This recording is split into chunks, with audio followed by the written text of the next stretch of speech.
Welcome to round 7 of ZenMadman versus Machine. I'm ZenMadman, and I'll be playing LoJack versus Big Blind with GTO base, a currently free and easy to use set of pre-solved solutions. You can pause the video at any decision point to consider what you would do, or sit back, chill, and watch me ponder how to proceed. Hit like and subscribe to see more videos like this one, and let's get to it.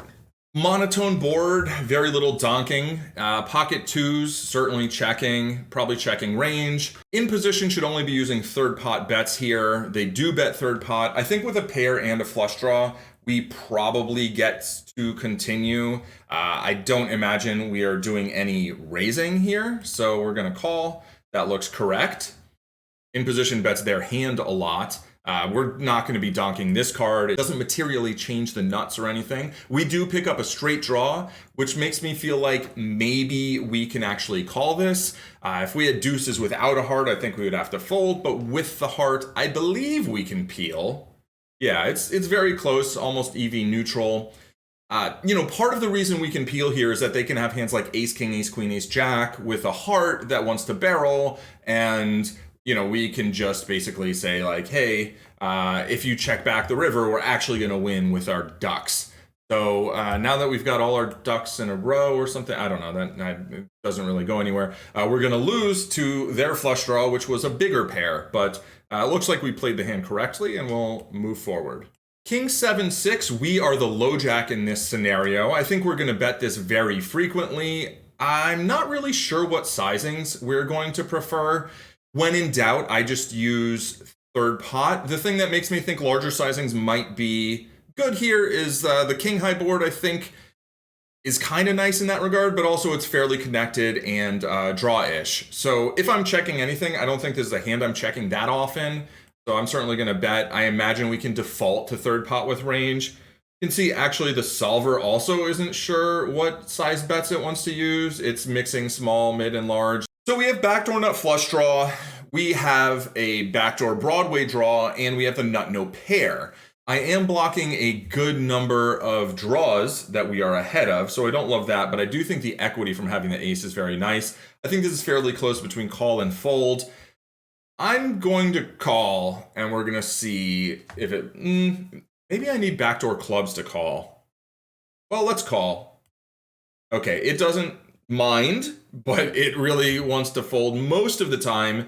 Calling is plus 0 cents and folding is flat 0 cents. So they check, and I don't think I'm going to be doing a ton of betting here. I mean, can I?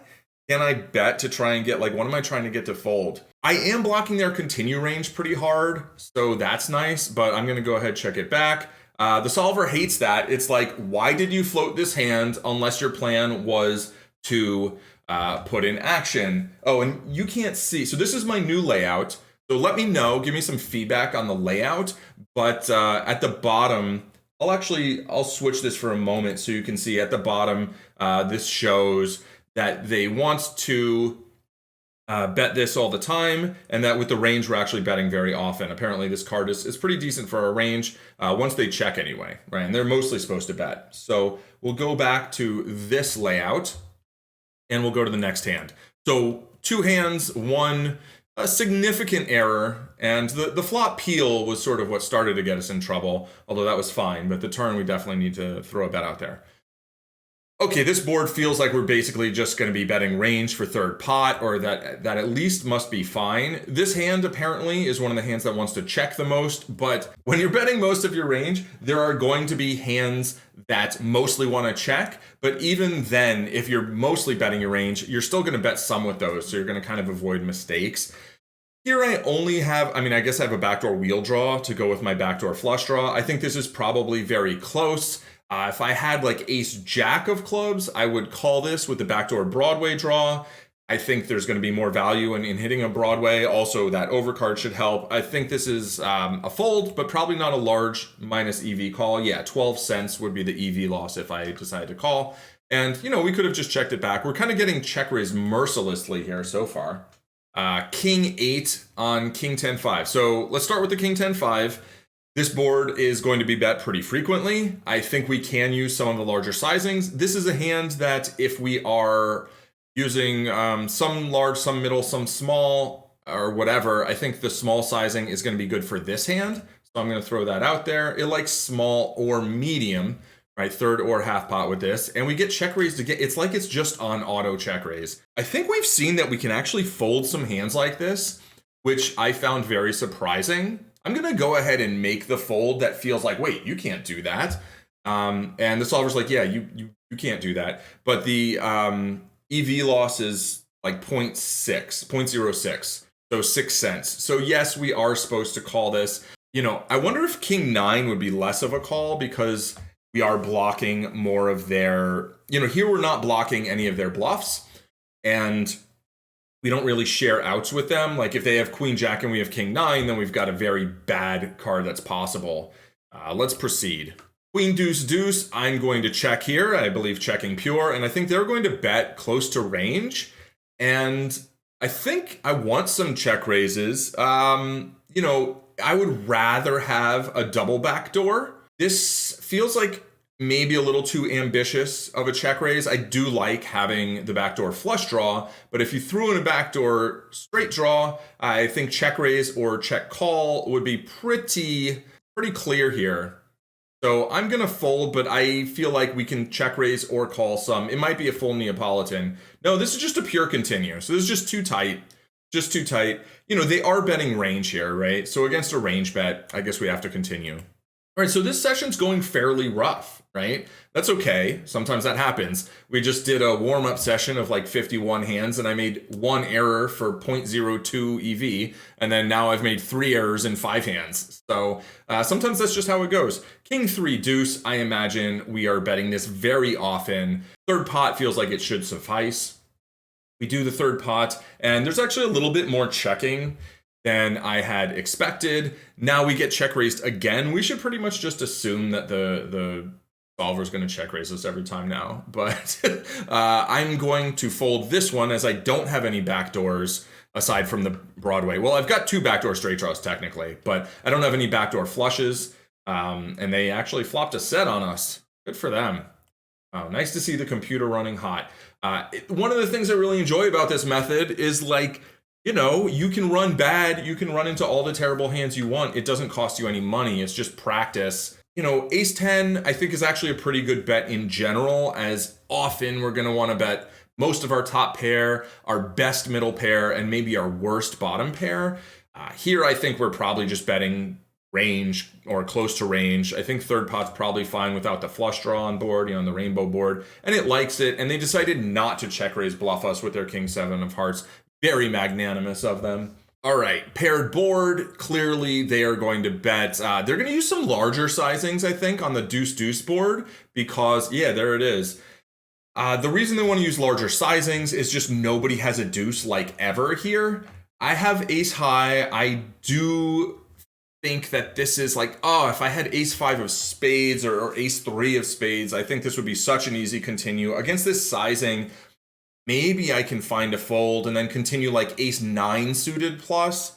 But after that king 8 hand, this might be an overcorrection, but I'm going to call. Yeah, and it is an overcorrection, right? And this is something to be aware of. And like I was aware of it in the moment as a possibility, but I didn't know whether that's what I was doing or not. What I've found happens sometimes is I make a mistake in one direction and then I make a similar mistake 3 doors down. Wait, no, we're not talking about band names. I make a similar mistake that's not like the opposite mistake, right? Where in fact the king 8 we were supposed to call, or king 7, whatever it was, we were supposed to call that one, and then this one we're supposed to fold, right? And there was, I'm not talking about the one where we had, I can scroll down and kind of take a look. Yeah, there were back-to-back king 8 hands. There was one where we flopped top pair, but then there was a queen deuce deuce board where we had backdoor flush draw, and we were actually supposed to call that, but then here we were supposed to fold. And I think they had a smaller bet sizing on the other one. So that's the key, right? With this larger bet sizing, we just don't need to peel as much. And I think I overcorrected. And looking at the EV loss, it's like 24 cents. I think ace 5 suited, ace 9 suited, I think it's quite likely that those hands would actually want to peel in this spot. In fact, we're going to check it out and click on down here. There is the call. And I just want to quickly see, was I correct that like ace 5 No, no. So ace five, ace four, ace three, these are still not peels in this spot, right? We need, but what about ace eight? Yeah, so now, oh no, that's a pair. That's a pair. Of course, we're peeling that. Yeah, so ace nine of spades, now we start to peel. Ace 10 of spades, clear call, right? So that's just kind of how it is, right? And we kind of had an idea of it, but it was a little bit off. Next hand, 10-6-3 rainbow board. This looks like it's going to be bet very often. I think we can do something like range for third pot. The 6 and the 3 do interact a little bit with their range, but ace 10 is clearly a hand we're going to bet. I'm going to throw a bet out there. It actually looks like the solver prefers half pot and 3/4 with a decent amount of checking. And, you know, third pot is probably going to be fine, but going a little bigger is probably better there. I think we can bet again for value because we have top pair, top kicker. With a weaker top pair hand like Jack 10, maybe we're going to do some checking. I'm going to throw the bet out there. The 10 of hearts means, you know, they're not going to have top pair with a flush draw, but there's still plenty of flush draws they can have that were like a 6x or some overcards that they peeled with. All right, we're still getting value. Now the river queen, I feel like it's going to be very hard for us to get value at this point. I think we just check it back, take our showdown. There are, you know, hands like Queen 10, obviously, are there to be concerned about. Queen Jack that maybe peeled flop, like Queen Jack of diamonds or something, and then they hit a pair. But at this, you know, on top of that, it's not just about being beaten, it's about actually getting called. And so hands like pocket sevens, pocket eights, pocket fours, like a 6, ace 3, I think those aren't going to call us that much. So I think we're going to want to check this back. If we do bet it, I don't think we can go that big. So yeah, it agrees. The smaller bet sizes are like kind of the mid-size. I don't know. It doesn't really care, actually. I imagine the king 6 is probably folding here. Yes, it has a blocker to king jack, but is king jack really a hand they're super worried about? I don't think so. Let's do one more here. Ace 8-3. This is a board that I think we're going to have a fair amount of checking. Pocket jacks seem like a reasonable check. I imagine jacks are going to bet more than kings, but less than nines. Maybe they bet more than nines because they actually are stronger because the big blinds can have like 10s and stuff. But I do think a check here is fine, but a bet's probably also okay. So I imagine this hand's mixing between checking and probably third potting. I imagine we're checking close to 50% of our range. And I can see that is roughly correct. Solver's like, yeah, you can bet like 15% of the time, but don't overdo it. Now when they check on the turn, I think a bet has a little bit more value. We're a little less likely to get check raised, and we can put the bet in now and then check back river, or maybe even go thin on river. I think if we are betting, we want to be using this third pot. Certainly be careful about this against tough opponents, unless you also have a good amount of hands that you're checking back to protect your range. The solver's like, yeah, you can bet this one about 35% of the time. So it's fine with this, but checking one more time and trying to get value on the river was also good. I don't see any more value to be gotten. Yes, a hand like 10-9, I guess we can target specifically, but mostly on the turn, we were thinking we were getting called by like an 8, by a 7, by diamonds, and by, maybe even like 4s, 5s, 6s, pocket 9s. It's going to be a little harder to get another bet from those on the river, so I'm just going to check it back. Solver likes it. They had ace queen. I feel like we kind of lost the minimum. If we didn't bet turn, I think they're betting river probably for a larger sizing than we bet on turn, and it's going to be a little bit of an annoying spot where I think we mostly just have to call and lose. Let's take a look at the results there in the lower left hand. 10 hands played, 21 correct actions, 4 errors. It's not a very good ratio. Total EV lost was 83 cents on the dollar, or 0.83 blinds, for an average EV loss of about 8 cents a hand, which I'm not thrilled with, but it's not the worst. Anyway, thanks for watching. Hit like and subscribe, super helpful for the channel, and I'll have more hands like this, more sessions like this coming like probably tomorrow. Cheers.